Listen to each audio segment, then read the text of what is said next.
All right, guys, this is the Black Label Shank.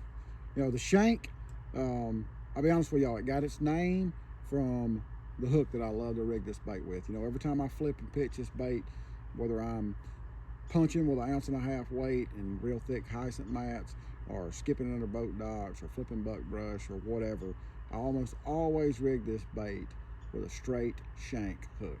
And that's why I named this bait the Shank, because of the straight shank aspect.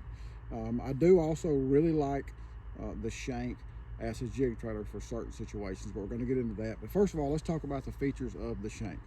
So the shank is, you know, a gliding style bait, creature bait. It doesn't have a lot of kicking and flapping action.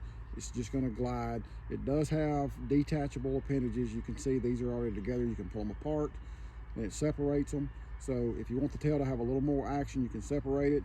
If you want the bait to have its maximum amount of glide action, and when I'm talking about glide action, what I'm saying is as the bait's sinking, rather than sinking straight down, the bait will want to glide. It will want to swim off to one side or the other until it gets to the bottom. So the shank, first thing about it that's different than most baits in this category is the body of the shank is slick. You know, it doesn't have all the little stair-step bridges on it.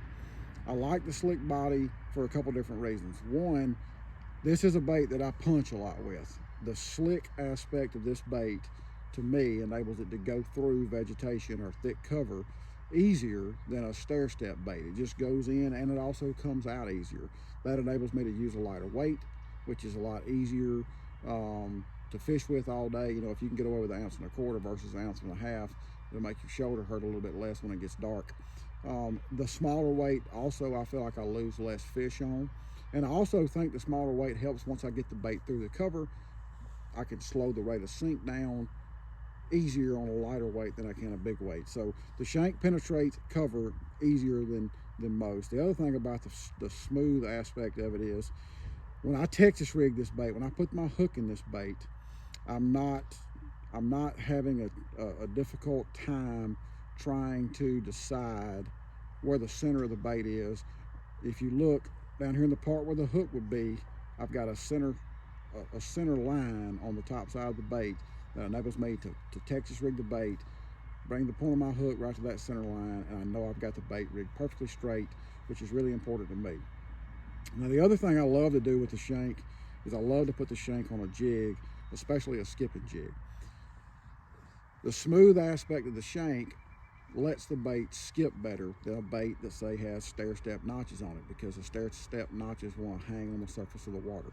The slickness of the body of the shank when you throw it up on a jig, when you try to make the bait skip, there's nothing to stop it. You've just got a smooth, it's like a polished rock. It's just smooth right across the surface of the water. So it's really easy to skip under boat docks.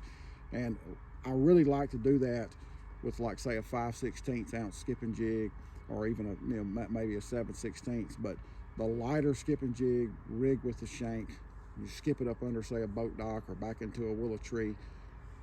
Once it stops skipping, it's going to make that jig have that gliding effect all the way to the bottom.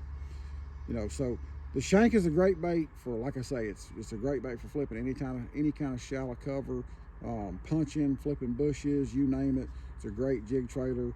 When the water temperature is real cold and I don't want a bait that kicks and flaps a whole bunch, I'll use the shank on a wobble head a lot of times. Typically when I use it on a wobble head, I'll separate the legs so that it does have a little bit of appendages, because it's not going to glide on a wobble head. It's going to be on the bottom, so there's no reason not to separate it. But that's the Black Label Shank. For those of you out there that love to pitch and flip and punch like I do, I hope you'll take a minute and take a look at the shank. I think it's a bait that you'll find a use for.